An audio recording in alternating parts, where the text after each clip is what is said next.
వాళ్ళు పెద్ద నాయకులు కావచ్చు, కార్యకర్తలు కావచ్చు, లేదా వాళ్ళకి ఎదురు తిరిగి ఒక ఒపీనియన్ చెప్పి ఎవరైనా సగటు మనిషి కూడా కావచ్చు, అది ఇక్కడతో ఈ రోజు నుంచి ఆగిపోవాలి అధ్యక్ష. అది మీ ఆధ్వర్యంలోనే మొదలవ్వాలి. గత ప్రభుత్వం తాలూకు సభ జరిగిన విధానం చూస్తే ఈ వ్యక్తిగత దూషణ ఇవన్నీ చాలా ఇబ్బంది పెట్టే ప్రజలు. ఈ రోజున వాళ్ళకి 11 సీట్లకు పరిమితం అయ్యారు, ఈరోజు లేరు, ధైర్యం లేదు వాళ్ళకి. విజయాన్ని తీసుకోగలిగారు కానీ ఓటమిని కూడా ధైర్యంగా కూర్చుకునే వాళ్ళకి స్థాయి లేదు, వాళ్ళకి పారిపోయారు ఇక్కడి నుంచి.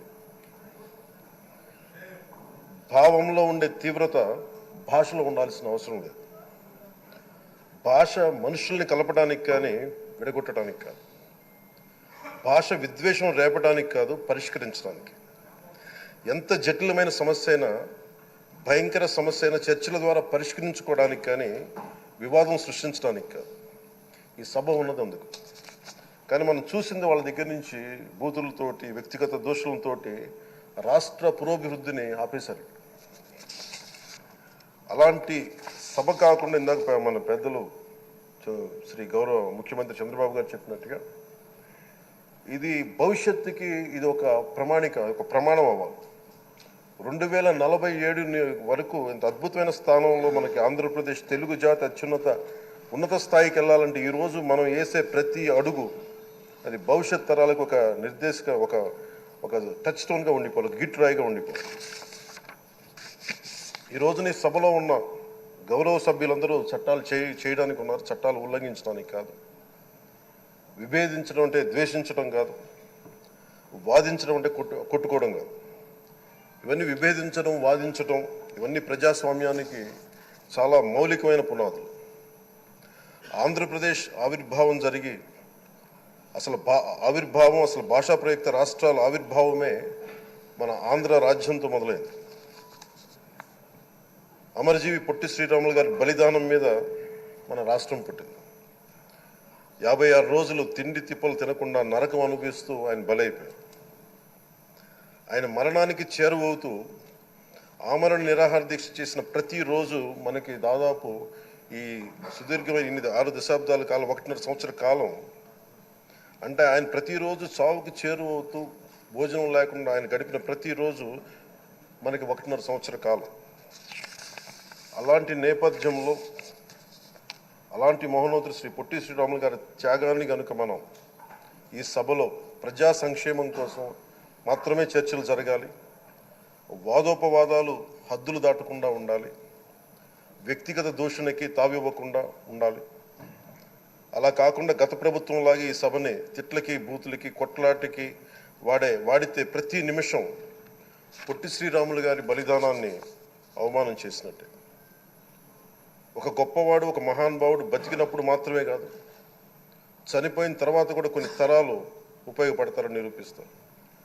అలాంటి కోవకు చెందిన మహానుభావులు ఆంధ్ర రాష్ట్ర సృష్టికర్త, భాషా ప్రయుక్త రాష్ట్రాలకు శ్రీకారం చుట్టిన ద్రష్ట, అమరజీవి శ్రీ పొట్టి శ్రీరాములు గారి స్మృతిలో ఒక విలువలతో కూడిన ఒక సత్సాంప్రదాయాన్ని తెరలేపుతూ మీ ఆధ్వర్యంలో ఈ సభ జరగాలని, ఈ 5 ఏళ్ల ప్రజా ప్రస్థానంలో ఈ విలువైన 5 ఏళ్ళు రాబోయే తరానికి గొప్ప భవిష్యత్తునిచ్చేలా, అన్నం పెట్టే రైతుకి, కౌలు చేసుకునే రైతుకి, రైతు కూలీకి అండగా ఉండేలా, మహిళలకి భద్రతతో పాటు ఉన్నత స్థాయికి ఎదిగేలా, ప్రభుత్వ ఉద్యోగులకి భద్రత కల్పించేలా, పశువు, పక్షి, ప్రకృతి సర్వజనులందరికీ కూడా మతాలకి, ప్రాంతాలకి అతీతంగా సుభిక్షంగా అభివృద్ధి పదంలో ఆంధ్రప్రదేశ్, ఆంధ్ర రాజ్యం అద్భుతమైన ప్రగతి సాధించేలా ఈ చర్చలు సాగాలని కోరుకుంటూ, సభాపతి అయ్యన్న పాత్రుడి గారికి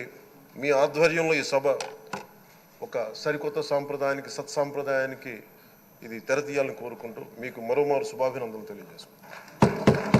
శుభాకాంక్షలు. అయ్యన్న పాత్రుడు గారంటే అందరి పాత్రుడు, ఎప్పుడూ ప్రజల గురించే ఆలోచించే వ్యక్తి. అధికారంలో ఉన్న, ప్రతిపక్షంలో ఉన్న ప్రజల సమస్యలు ఎట్లా పరిష్కరించాలని ఆలోచించే వ్యక్తి అయ్యన్న పాత్రుడు గారు. అయ్యన్న పాత్రుడు గారు అంటే ఒక పోరాటం, ఒక పౌరుషం. ఇప్పుడే పవనన్న అన్నట్టు క్షణికావేశం కూడా ఉండేది, ఇప్పుడు ఇంకా అవకాశం లేకుండా పోయింది.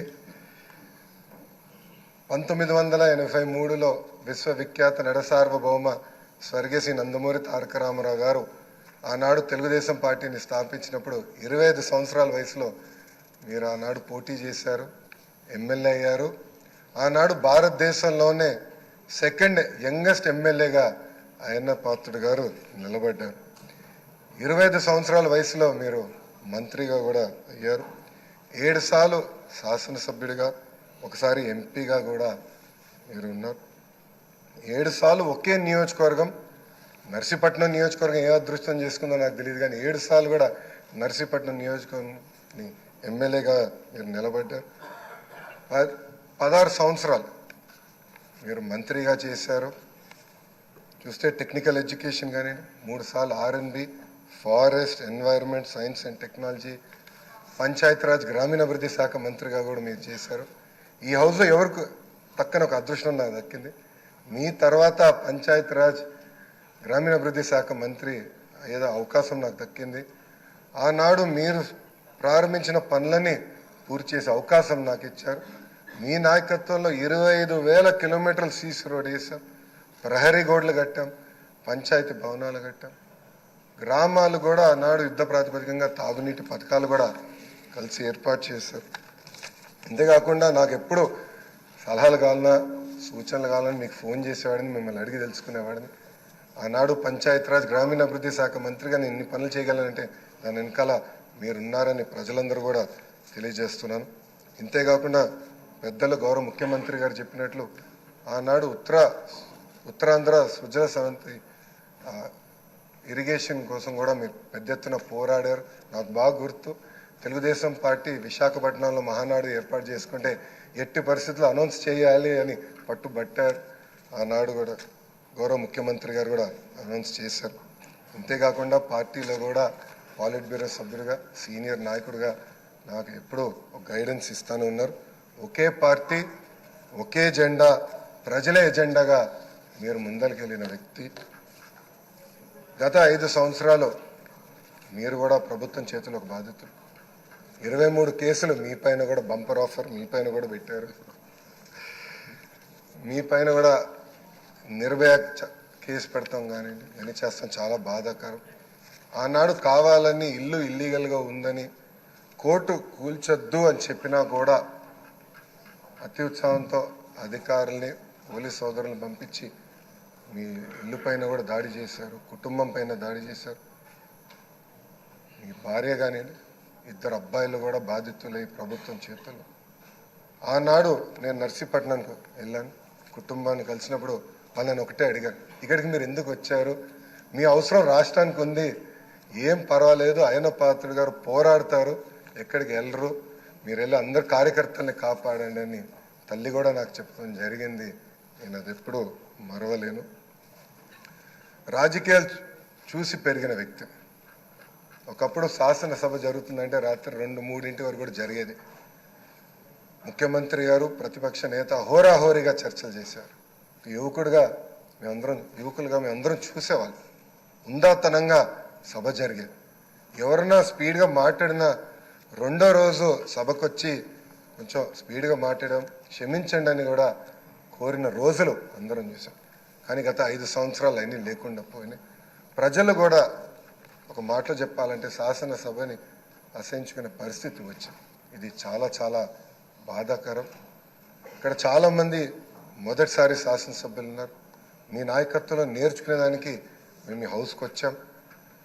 సభ సాంప్రదాయాలు ఏంటి, ఎలా ముందలు తీసుకెళ్ళనేది మీరు మమ్మల్ని అందరినీ గైడ్ చేయండి. లాస్ట్ 5 ఇయర్స్లో మనం చూసుకుంటే విజయ్, రాజేష్, అమ్మ ఈ ముగ్గురు కూడా ఎంతో బాధపడ్డారు. రాజకీయంలో ఉన్నందుకు మనం బాధపడడం, మనం ఆ ప్రాబ్లం ఫేస్ చేయడం అనేది ఒక ఎత్తు అయితే, ఎక్కడా కూడా తొనకకుండా వెనకకుండా మీకు సపోర్ట్ చేయటం. ఆఖరికి ఎంత దారుణం అంటే మనవరాల్ని కూడా ఇంట్రాగేట్ చేశారు పోలీసులు వచ్చి. చిన్న పిల్ల, 3 సంవత్సరాల పిల్లని కూడా ఇంట్రాగేట్ చేసి ఆ అమ్మాయిని కూడా భయకంపితులను చేశారు. అటువంటి సిచ్యువేషన్లో కూడా ఎక్కడ కూడా కదలలేదు.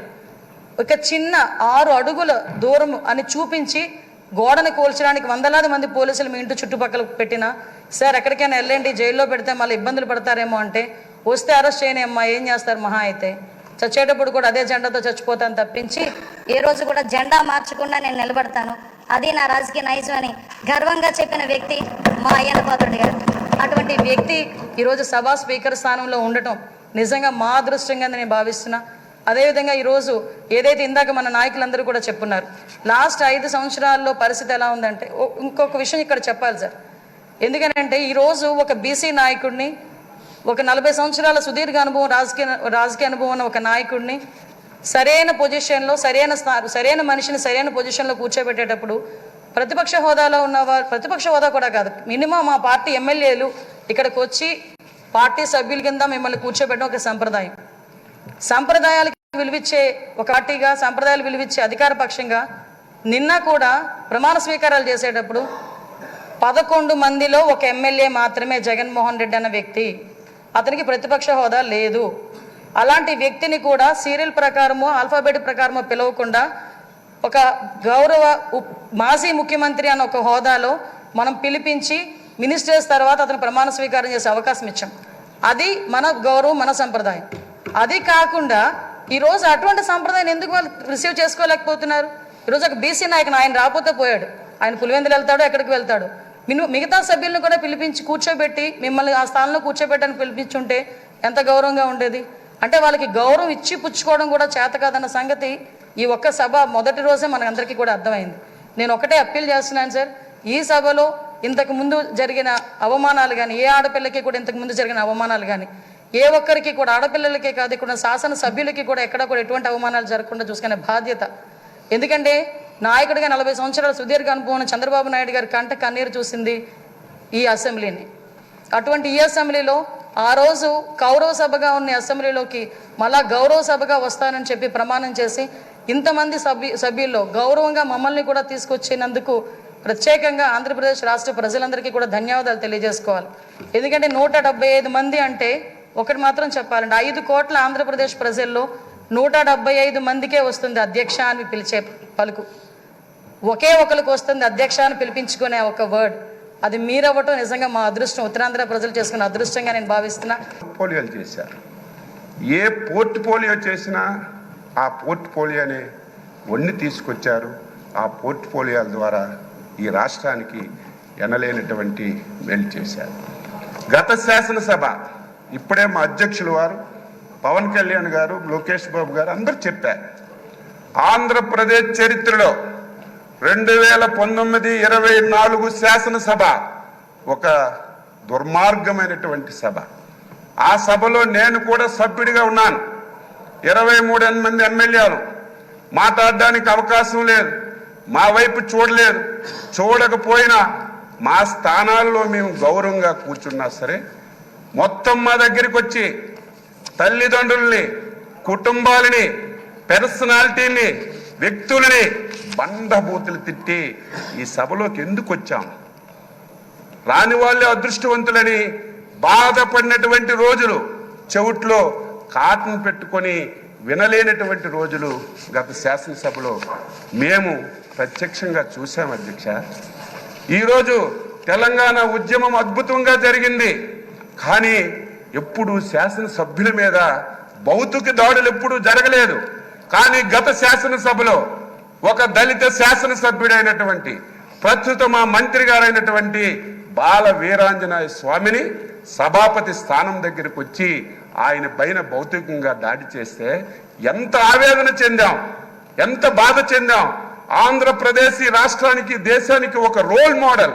ఇటువంటి ఆంధ్రప్రదేశ్ శాసనసభలో ఇటువంటి సంఘటనలు జరగడం, అది మా కళ్ళతో మేము చూడడం చాలా బాధ, ఆవేదన కలిగింది.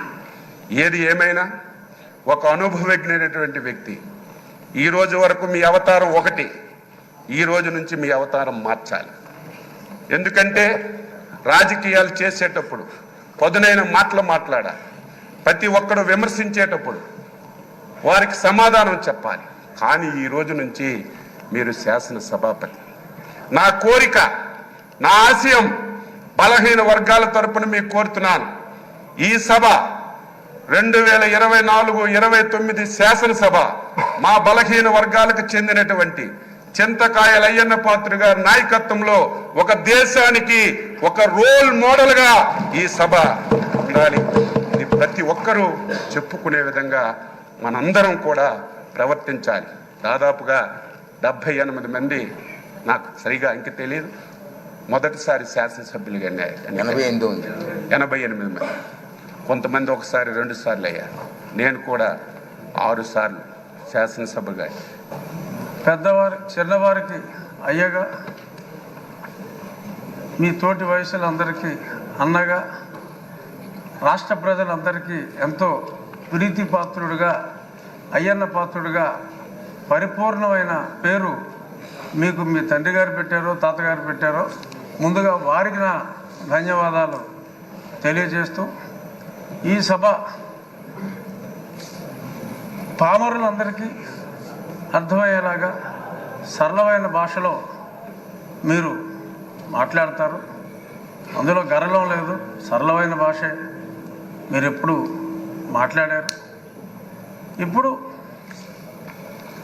మీరు పిఆర్ కాలేజీలో చదువుకున్నప్పుడు ఒక గ్యాంగ్ లీడర్గా, రాజకీయాల్లో ఇప్పుడు ఒక మాస్ లీడర్గా, ఇప్పుడు మా శాసనసభను ఒక తరగతిగా భావిస్తే క్లాస్ లీడర్లా కాకుండా ఒక క్లాసిక్ లీడర్గా మీరు ఉంటారు అనే పరిపూర్ణ విశ్వాసం మా అందరికీ కూడా ఉంది.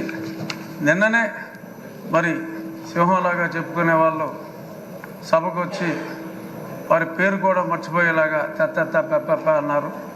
ఎందుకంటే అయ్యన్న పాత్రుడు గారిని సభాపతిగా అనుకుంటున్నారని అప్పటికే తెలిసిపోయింది కాబట్టి మరి వాళ్ళ పేరు కూడా మర్చిపోయే పరిస్థితి వచ్చింది.